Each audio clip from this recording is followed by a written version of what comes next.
우리는 계속 이 여호수아서 말씀을 계속 읽고 있는데요. 또 매주마다 주시는 말씀을 통해서 또 각자의 삶 속에서 적용해 보고, 또 하나님 주시는 말씀 가운데 또 개인과 가정과 또 여러 부서와 또 하나님 주신 비전 가운데 열매 맺는 우리 모든 성도님들 되시길 주님의 이름으로 축복합니다. 여러분, 오늘 우리가 읽은 이 13장 말씀 이전에 12장까지의 말씀을 보면요, 이제 31명의 왕을 정복하였다, 이런 이 이스라엘, 이 여호수아를 중심으로 이스라엘 백성들이 정복한 왕들의 이름이 나열되어 있습니다. 어찌 보면 여전히 오합지졸 멤버들이 모인 이스라엘을 통해 끊임없이 승리를 이루게 하시는 분이 바로 우리 하나님이시죠. 조금만 생각이 있는 사람, 또 표현대로 영적 센스가 있다면 단번에 알아차릴 수밖에 없는 것이 있습니다. 무엇인가요? 이 나라가, 이 가정이 절대 이길 수 없고 돌파할 수 없는 상황인데 계속 이기게 되는 거죠. 승승장구하게 되는 것입니다. 그때 그 사람, 그 개인, 그 나라가 알게 되는 것은 뭐냐면, 하나님께서 함께 하심으로 인하여 우리에게 승리를 주셨구나라는 것을 알 수밖에 없다는 거예요. 함께 하시는 하나님의 일하심을 아는 자, 그 기적을 경험한 자는요, 하나님의 말씀에 순종할 수밖에 없습니다. 왜냐하면 자신이 실력이 없는 걸 누구보다도 잘 알지 않습니까? 그런데 하나님께 계속 쓰임 받는 거예요. 너무 이상하지 않습니까? 나는 여전히 참 부족한 사람인데 하나님께서 자꾸 나를 계속 쓰고 계신다라는 거죠. 그걸 계속 경험하게 되면 순종이라는 것, 순종이 해야 되는 거, 하고 싶어서 하는 게 아니라 그 믿음의 경험을 하는 사람은요, 할 수밖에 없게 되는 것입니다. 제가 말씀 준비하면서 저를 생각해 봤어요. 저를, 여러분, 제가 저희 교회 온 지 한 4달 정도 된 것 같은데요, 아직도 어리버리한 것 같아요. 부족하고 실력도 없는 제가 이렇게 너무나 좋은 교회에서 사역하고 있지 않습니까? 담임 목사님의 말씀 통해 매번 정말 은혜 받고 있고요, 너무나 좋은 목사님들, 정말 좋은 동역자들과 함께 사역할 수 있는 것에 있어서 얼마나 감사한지 모릅니다. 그러니까 여러분, 감사가 끊일 수가 없고요, 부족해도 모자라도 조금 연약해도 순종할 수밖에 없는 것입니다. 성도 여러분, 하나님의 말씀에 순종하여 살아가는 기쁨을 누리시는 우리 모든 성도님들 되시길 축복합니다. 여러분, 사실 여호수아는요, 순종의 아이콘입니다. 여러분, 모세가 리더로 있었을 때 그 옆에 있었던 여호수아의 모습 기억나십니까? 늘 언제나 그 옆에서 가라 하면 가고 서라 하면 섰던 바로 그 여호수아 아닌가요? 하나님의 말씀에 정말로 순종했던 그 사람, 바로 여호수아, 위대하게 쓰임받았던 사람입니다. 그런데요, 이름도 없고 빛도 없이 그렇게 하나님의 말씀 앞에 섰던 사람이에요. 오늘 우리가 읽은 23장 1절 말씀이 어떻게 시작되는지 여러분 한번 보세요. 그 기적을 일구어낸 사람, 순종의 아이콘이었던 여호수아의 인생 속에 여호와 하나님께서 이렇게 말씀하시는 거예요. 너는 나이가 많아 늙었다, 이러는 거예요. 1절 말씀에 보면 이 너는 나이가 많아 늙었다라고 2번이나 강조하고 있습니다. 이 어떤 뜻을 가지고 있을까요? 너가 지금 이스라엘의 최종 리더십, 이 위대한 지도자로서의 그 역할들을 이제 다 했다, 이제 물러날 때가 됐다라고 말하고 있는 거예요. 그리고 그 말씀 뒤에 뭐라고 말하고 있냐면, 너는 나이가 많아 늙었는데 얻을 땅이 매우 많이 남아 있다, 이렇게 말하는 거예요. 아직 정복하지 않은 땅, 즉 남은 땅들이 아직도 매우 많이 남아 있다라는 거예요. 여러분, 어떤 뜻일까요? 마치 이 말은 너는 지금까지 나이를 이토록 먹을 때까지 뭘 하고 있었던 거냐라고 하나님이 여호수아를 마치 책망하는 것처럼 들리기까지 하는데요, 그런 의미가 아닙니다. 너는 리더로서 지금 역할을 감당하지 못했다라고 책망하는 의미가 아니라 말 그대로 여호수아야, 너는 나이가 많아 늙었다, 이렇게 말하는 거예요. 그러니까 너의 사명은 여기까지다라고 말하는 것입니다. 지도자로서의 너의 역할은 여기까지야, 멈춰라 라고 말씀하는 것입니다. 여러분, 사람은요 누구나 나이 먹기 마련입니다. 나이가 들면요 이전에 젊었던 시절과 같을 수 없죠. 기력이 쇠하여질 수밖에 없는 것 같습니다. 많은 사람들이 그래도 그럼에도 불구하고 더 젊어 보이고 싶고 강해지고 싶고 늙지 않길 원하지만 이 땅에 그런 사람은 아무도 없습니다. 시간은요 여전히 흘러가기 마련이고 그로 인해 자신의 삶에 주어지는 위치 또는 포지션이 달라질 수밖에 없어요. 그게 인생이죠. 오늘 여호수아도요 뭐 특별한 일이 일어나는 게 아니라 누구나 어떤 사람이든 겪게 되는 인생의 한 자락을 지나가고 있는 과정인 것입니다. 사역을 하다 보면 교회에서 종종 이런 말을 들을 때가 있습니다. 아, 이제 사역 내려놔야 되겠다. 내가 벌써 30이야 이러시는 분들. 그리고 아니지, 내가 내려놔야 돼. 나 40인걸. 이러고 옆에 보면 또 이제 좀 중후하신 이제 우리 집사님들 권사님들이 나는 50이에요 이러고 60, 70 계속 올라갑니다. 제가 어떤 말을 하고 싶냐면 점점 이렇게 나이가 한 해 한 해 지나갈수록 불어날수록 내려놓으려고 하신다라는 거예요. 물론 사역을 하다 보면요 내려놓을 때가 분명히 있습니다. 나보다 그 자리를 강점으로 일할 수 있는 믿음의 지체들, 동역자들이 생기면요 때론 아쉽기도 하지만 기도하면서 그 자리를 내려놓을 때가 분명 있습니다. 그런데 제가 드리고 싶은 말은요 우리의 말이 너무 습관처럼 튀어나올 때가 많이 있다라는 거예요. 여전히 지금도 힘있게 충분히 믿음으로 감당할 수 있음에도 불구하고 이제 내려놔야지, 이제 많이 했지라고 말할 때가 많이 있다라는 거예요. 제가 이렇게 말씀드리는 이유는 여러분 어떤 말씀을 드리고 싶냐면 하나님께 쓰임받는 사람은요 나이와 상관이 없다라는 것입니다. 하나님이여 쓰시면 쓰임을 받는 거고 하나님이 멈춰라 그만해라 하면 그만하면 되는 것입니다. 그런데 그것을 내려놓기 힘들 때도 많지 않습니까? 언제일까요?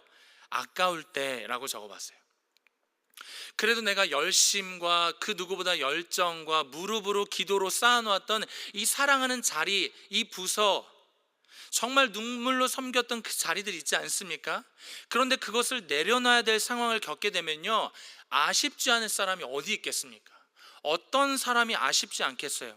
그런데 오늘 여호수아는 어떤지 아십니까? 자기가 내려놓겠다라고 하지 않았어요. 하나님이여 내려놔라 라고 하는 거예요. 너는 나이가 많아 늙었다라고 하는 거예요. 제법 서운할 수 있지 않겠습니까? 그 누구보다 순종하면서 이 위대한 영적 리더로 오늘날 이 자리까지 왔는데요 제법 갑작스럽지 않겠습니까? 그런데요 여호수아의 중심은 어땠는지 아십니까? 하나님의 말씀이 떨어질 때 네, 아멘이라고 말했던 것 같아요. 예, 주님이라고 말했을 것 같습니다. 그런데요 제가 이렇게 적어봤어요. 예, 주님 알겠습니다. 그런데 실례지만 어떤 이유에서 제가 이제 그만둬야 되는지 알 수 있을까요? 라고 묻지 않았다라는 거예요. 묻지 않고 하나님의 말씀 앞에 아멘할 수 있었다라는 거예요. 왜 그럴 수 있었을까요? 여호수아가요. 왜요? 지금까지 인도하셨던 분이 하나님이셨던 것을 명백히 알고 있었기 때문입니다. 자신의 삶의 여정을 통해 절대로 승리할 수 없었던 믿음의 실력을 가졌던 자신을 자기가 알고 있잖아요. 그런데요 승승장구한다고요? 말도 안 되죠. 1명, 2명, 30명, 31명의 왕들을 제압했다고요? 이거는 말도 안 되는 일입니다. 말도 안 되는 기적이 자신의 삶과 나라에 이루어진 것을 목도하게 되니까요 하나님이 여기까지다라고 말씀하실 때 너는 나이가 많아 늙었다라고 했을 때 네, 아멘이라고 말할 수 있다라는 것입니다. 여러분 여호수아가 쓰임받을 수 있었던 이유가 바로 여기에 있는 줄 믿습니다. 이 성경을 보면 여호수아가 110세에 눈을 감았다라고 기록되어 있는데요 오늘 이 여호수아 13장 말씀은요 약 한 90세에서 100세 정도 됐을 때의 내용으로 알고 계시면 좋습니다. 이때 하시는 말씀이 뭡니까? 너는 나이가 많아 늙었다. 그리고 뭐요? 정복해야 될 땅이 참 많이 남아있다. 남은 땅의 목록이 오늘 우리가 읽은 이 말씀의 2절부터 6절까지의 말씀까지 기록되어 있는 거예요. 제가 읽진 않겠습니다. 이 언급하고 있는 2절에서 6절까지의 땅들은요, 남서쪽의 블레셋 지역 그리고 북쪽의 조그만 땅들 뿐이에요. 그것밖에 없습니다. 그리고 이전에 여호수아서 11장 19절 말씀에 기록되어 있는데요, 우리 앞에 PPT 말씀 또는 성경 말씀 보시면서 함께 이 말씀 읽어 보겠습니다. 기브온 주민 히위 족속 외에는 이스라엘 자손과 화친한 성읍이 하나도 없고 이스라엘 자손이 싸워서 다 점령하였으니, 이렇게 기록되어 있습니다. 여러분, 다 점령하였다, 이 여호수아와 이스라엘 백성들이 이 가나안 땅을 다 점령하였다라고 분명히 기록되어 있음에도 불구하고 아직 점령할 땅들이 남아있다라고 말씀하세요. 왜 이렇게 말씀하고 계시는 걸까요? 여호수아야, 너는 나이가 많아서 그 자리를 물러나고 떠날지언정 그 빈 자리, 그 일들, 그 사역은 계속될 것이다라고 주님이 말씀하시는 거예요. 여호수아야, 네가 지금까지 이 너의 사역과 너가 한 것이 아니라 내가 이 사역을 내가 이루어갔다라고 주님이 말씀하고 계시는 거예요. 여러분, 우리의 삶을 보십시오. 하나님께서 하시지 않은 일들이 하나도 없습니다. 그 일들을 가능하게 하셨던 분이 하나님이시고, 정말 굴곡 많은 인생 속에서 우리를 인도하셨던 분이 하나님 아니신가요? 위급한 상황에 하나님, 나에게 사람을 붙여주십시오, 나 혼자는 힘이 없습니다, 믿음의 동역자를 붙여주십시오 라고 기도할 때마다 하나님께서 사람을 붙여주셨고요, 하나님 위로부터 내려오는 지혜가 필요합니다, 나의 경험과 나의 결단으로는 절대 안 됩니다, 제가 저를 잘 압니다, 주여 지혜를 주십시오 라고 기도했을 때 하나님이 지혜를 주셔서요, 갈 수 없는 길을 건너가게 하신 분이 우리 하나님 아니십니까? 하나님, 저는요 말을 잘 못합니다, 너무 어눌합니다, 면접을 보게 되고 누군가를 만나서 말을 해야 되는데요, 저는 모세보다 더 심하게 어눌합니다, 말 못합니다 라고 하는 그 영혼 가운데 하나님께서 말할 것을 주시지 않았습니까? 하나님께서 말씀하시자마자 여호수아는요 즉시 순종했습니다. 말씀을 보니까 여호수아서 14장부터는 어떤 말씀이 기록되어 있냐면, 이제 제사장 엘르아살의 이름이 여호수아보다 먼저 나오더라고요. 그러니까 이 말은 이렇게 표현할 수 있겠죠. 제사장 엘르아살 뒤에 여호수아가 뒤에 서게 되었다, 그의 포지션이 변경되었다라는 거예요. 가장 앞에서 지도자로 리더십 있게 믿음으로 진군하였던 여호수아가요 제사장 엘르아살 뒤에 서게 되었다. 예, 맞습니다. 삶을 살다 보면요 위치와 포지션이 달라질 때가 있습니다. 각자의 처한 상황과 환경에 따라 맡겨진 사역과 직장에서의 자리가 때로는 달라질 때가 있죠. 아쉬운 마음이 들 수도 있겠지만 중요한 것은요, 적어도 교회에서의 사역을 중심으로 본다면 여러분, 이 사역을 하든 저 사역을 하든 모든 사역이 하나님을 위한, 주님을 위한 사역임을 잊지 마시기 바랍니다. 저도 아주 길진 않지만 오랫동안 사역을 하다 보면요 여러 가지 상황들과 여러 가지 사람들을 보게 되는 것 같아요. 어떤 한 사람이 리더의 역할을 감당할 때는요 정말 얼마나 열심히 하시는지 몰라요. 얼굴은 꽃처럼 화사하시고 웃으시고 얼마나 열심히 헌신하시는지 모릅니다. 그런데 이 분을 다른 부서에서 만난 거예요. 다른 공동체에서 만난 거예요. 그런데요 웃으시질 않는 거예요. 너무 어색한 거예요. 제가 다 어색한 거예요. 왜 그럴까요? 1번 자리에서는 리더의 역할을 감당했는데 2번 자리의 포지션에서는요 평범한 사역이 그에게 주어졌던 거예요. 그러니까 자신의 리더로 사역을 감당했을 때에는 열심히 열정을 감당하다가 두 번째, 조금 더 이렇게 표현해서 죄송합니다, 리더가 아닌 좀 일상적인 포지션에 이 사역의 자리를 감당하다 보니까요 자기가 할 수 있음에도 불구하고 잠잠해지기 시작한 거예요. 여러분, 이걸 뭐라고 합니까? 여럿 놀래킨다. 성도 여러분, 내가 리더의 자리에 있을 때만 열심히 할 때 빛을 발하는 게 아니죠. 보이지 않는 자리에서의 섬김, 아무도 알아주지 않는 그 작은 것 같은 섬김과 헌신이요 어쩌면 하나님이 보실 때 가장 큰 섬김임을 잊지 마시기 바랍니다. 사람들에게 보여지는 사역 안에 매몰되는 것이 아니라 우리의 삶을 날마다 지켜보시는 그 하나님을 의식하며 살아가시는 성도님들 되시길 축복합니다. 여러분, 그 삶이 하나님이 함께 하시고 인정하시는 믿음의 성도의 삶인 줄 믿습니다. 하나님께서요, 사용하실 수밖에 없는 사람으로 연단되어져 가는 기쁨, 여러분 뭔지 아세요? 제가 청년 때 제자 훈련을 받았는데요, 예전에 있었던 찬양팀 공동체의 리더였던 목사님께서 그런 말씀 하시더라고요. 이제 그 목회자 그룹이 있었어요. 한 50명 정도의 그룹이 있는데, 예를 들어 오후 2시에 예배를 드리는데요, 2시 2분에 목회자가 온 거예요. 2시에 문을 꽁꽁 걸어 잠갔어요. 왜야? 지각했다라는 거예요. 그래서 이 안에 들어온 사람들만 한 2-3시간을 그냥 주여 주여 외치면서 예배를 드렸다라고 하는 거예요. 그러면서 어떤 메시지를 나눴냐? 우리가 하나님 앞에 정말 시간을 준수하면서 하나님 앞에 부르짖으면서 말씀 앞에서 씨름하자. 왜요? 하나님께서 쓰실 수밖에 없는 사람으로 우리 연단되어지자. 물론 우리가 연단되어져 갈 수는 없습니다. 우리가 계획하는 것이 하나님의 뜻 가운데 맞아 떨어질 수는 없어요. 그런데 적어도 중심에 대한 문제는 하나님이 보실 때 예뻐 보이시지 않을까요? 보지 않으실까요? 참 예쁘다, 내가 너를 쓸 수밖에 없는 사람. 하나님이 그렇게 말한 적도 없는데요, 자꾸 자기들이 모여서 우리 하나님이 10년 동안 인생을 들여서 주님이 쓸 수밖에 없는 사람들이 됩시다. 참 기특하지 않을까요? 참 멋지지 않을까요? 그래서 여러분, 드러나는 사역, 보여지는 사역이 전부가 아닙니다. 여호수아가 나이가 많아 여기까지다라고 하시면서 그의 영적인 포지션을 옮길 때, 그리고 우리가 교회에서의 사역이 때로는 아쉽지만 포지션이 때로는 변경되어질 때도요, 할렐루야, 주님이 맡겨주신 일인 줄 믿습니다. 더 감격과 감사로 내가 감당하여 내서 하나님만을 기쁘시게 하는 하나님 사람 될 수 있도록 인도하여 주옵소서. 이렇게 기도하시는 믿음의 성도님들 되시길 주님의 이름으로 축복합니다.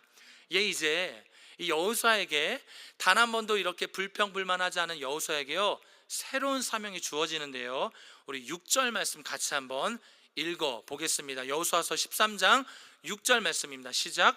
또 레바논에서부터 미스르봇마임까지 산지의 모든 주민 곧 모든 시돈 사람의 땅이라.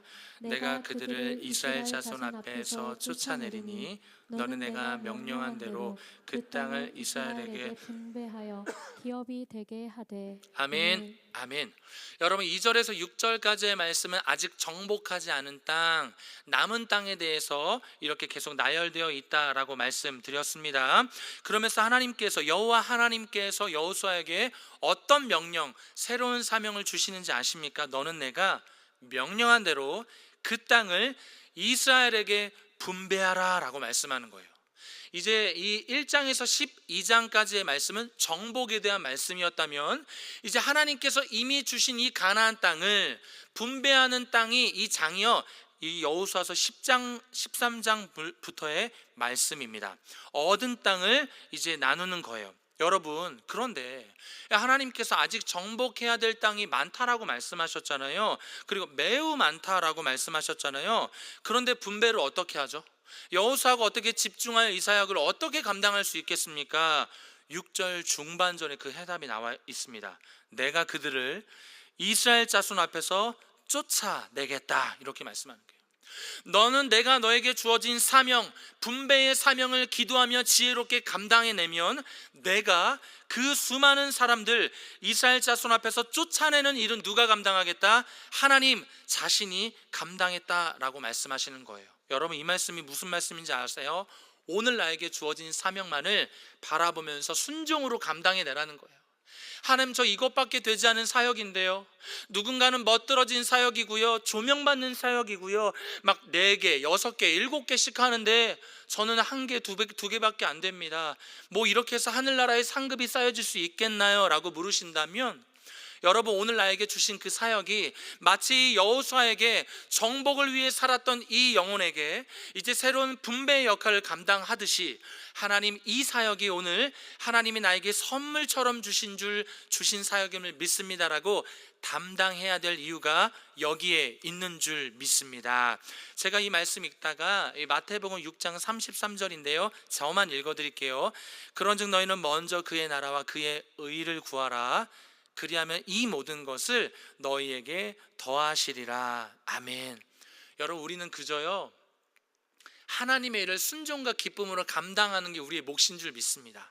그렇게 감당할 때 내 삶에 여전히 계속 일어나죠. 문제가 계속 일어나요. 문제가 잠잠했다가 아마 교회에서 사역할 때 너무 기쁨이 넘쳐요. 그런데 눈을 뜨고 다음날 일어나면 어떻게 해요? 문제가 다시 생깁니다.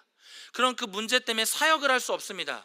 그런데 오늘 말씀은 뭐냐? 문제에 매몰되는 것이 아니라 우리에게 맡겨진 사역을 기쁨을 잃지 않고 감당해내기 시작할 때 하나님께서 그 문제, 오늘 6절 말씀의 중반절에 뭐라고 해요? 내가 다 쫓아낼게. 내가 그 문제의 해결사가 되어주겠다. 너는 하나님의 일을 하면 내가 너의 삶을 주관하겠다라고 주님이 말씀하신 줄 믿습니다. 여러분, 내가 주의 일을 하면 하나님이 나의 일을 하실 텐데요, 여러분 생각해 보면 우리가 주님의 이름을 열심으로 감당한다고 해서 얼마나 그게 티가 나겠습니까? 주님의 나라와 영광을 위해 내 삶을 드리겠습니다. 우리처럼 저처럼 작은 자가 할 수 있는 일이 얼마나 되겠어요?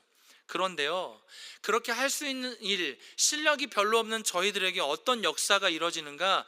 사역이 멈추지 않고 저와 여러분들에게 계속 주어진다라는 거예요. 각자를 향한 하나님의 비전이요, 멈추지 않고요, 계속 부어진다라는 거예요. 하나님의 일에 동참하고 쓰임 받을 수 있는 영광이요, 계속 주어지는 거예요.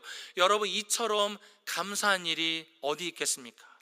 여전히 부족하고 넘어지고 상처투성인 우리들에게 하나님은요, 자신의 일을 맡겨주시는 거예요. 왜인지 아십니까? 야고보서 말씀을 보니까 너희가 조금도 구비하여 부족함이 없는 하나님의 사람으로 주님이 빚어가기 위해서이다 라는 거예요. 우리가 오늘 그 인내함의 싸움을 통하여서 온전함의 자리까지 하나님이 우리를 끌고 가신다, 멋들어진 하나님의 사람으로 오늘도요 빚어가고 계심을 믿으시기 바랍니다.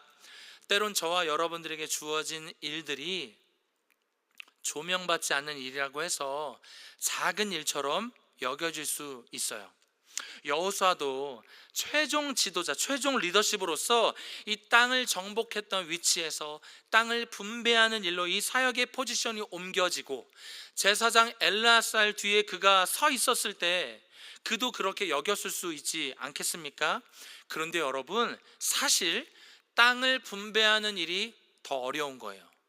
공정하고 불만 없이, 분쟁이 없이 어떻게 해요? 지혜롭게 분배해야 될 아주 지혜를 가진 사람만이 할 수 있는 일이 이 분배의 역할이라는 거예요.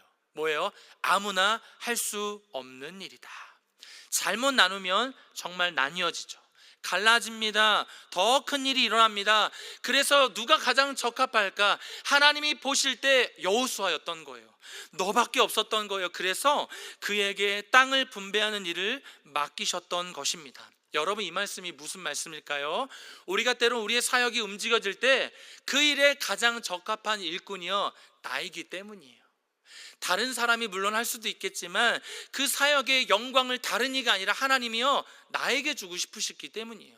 여러분들에게 그 자리를 주신 건요, 하나님께서 저와 여러분들을 얼마나 생각하셔서 주신 사역인지 모릅니다. 오늘 나에게 그 주어진 사역 앞에 기쁨과 감사로 주님 앞에 영광 올려드리는 우리 성도님들 되시길 주님의 이름으로 축복합니다. 목사님, 저는요 근데요 더 많이 할 수 있어요. 저는 달란트가 예사롭지 않은 사람이에요. 잘할 수 있는데요, 우리 구역장님이 신선호 목사가 그만하래요. 아무것도 안 시켜줄 수 있으면 서운할 때가 있다라는 거예요. 그런데 여러분, 그런 서운한 일이 막 생기죠. 더 많은 일을 막 하고 싶어요. 내 열정이요 누구 열정보다 더 심해지기 시작하는 거예요. 그런데 하나님이 우리를 어떻게 빚어가시기 원할까요? 그 마음이요, 더 내가 쓰임받고 싶은 마음이요, 더 내가 욕심을 조금 부리고 싶은 마음이요, 내가 알게 모르게 좀 드러나고 싶은 그 마음을요 하나님은 빚어가시길 원하시는 거예요. 그 마음을 가진 나를요 주님이 오늘 연단해 가고 계신다라는 거예요. 여러분, 말씀을 마칠 건데요, 하나님은요 내가 무엇을 잘 아는지 내 자신이 알잖아요. 저는요 이걸 잘합니다. 구역장님, 지역장님, 목사님, 저는 이 사역에 강점이 있습니다라고 말하실런지 모르겠지만 우리가 무엇을 잘하는지 나보다 하나님이 더 잘하십니다. 그래서 오늘 저와 여러분들에게 허락된 이 자리와 직분이 하나님께서 허락하신 자리라고 생각한다면 얼마나 감사한지 모릅니다. 나에게 맡겨주신 이 사역들이요, 얼마나 영광스러운 섬김의 자리인지 모릅니다. 그러니까요, 그 감격이 벅차오르는 사람은요, 어떻게 해요? 순종할 수밖에 없고, 감사가 끊이지 않는 사람이 된다라는 거예요. 성도 여러분, 하나님의 이유가 있어서 오늘 내게 그 일을 맡기셨음을 믿으시기 바랍니다. 오늘 내게 주어진 자리와 사역이 하나님의 최선임을 믿으시기 바랍니다. 하나님, 누구 때문에 제가 지금 이 자리에 있는 것 같아요, 어떤 사람 때문에 제가 좀 이렇게 된 것 같아요가 아니라, 누구 때문에가 아니라 하나님 때문이에요. 하나님이 친히 그렇게 인도하신 줄 믿습니다. 우리의 연약한 인생 속에 사람이 불완전하고 연약하지만 이 상황 위에 계신 하나님께서 사인 주셔서, 하나님이 허락하셔서 내게 주어진 자리임을 믿습니다라고 고백하는 우리 성도님들 되시길 축복합니다. 사랑하는 성도 여러분, 세상에서의 나의 위치보다 하나님 안에서의 나의 위치가 더 중요합니다. 내가 어느 자리에서 있고 어느 포지션에 있는 게 중요한 게 아니라 어떤 마음으로 그 일을 감당하고 섬기고 있느냐가 더 중요한 줄 믿습니다. 다른 사람은 나를 오해할지 모르겠지만 나를 단 한 번도 오해하지 않으시는 그 하나님 앞에서 하나님만을 기쁘시게 살아가는 우리 성도님들 되시길 주님의 이름으로 축복합니다. 아멘.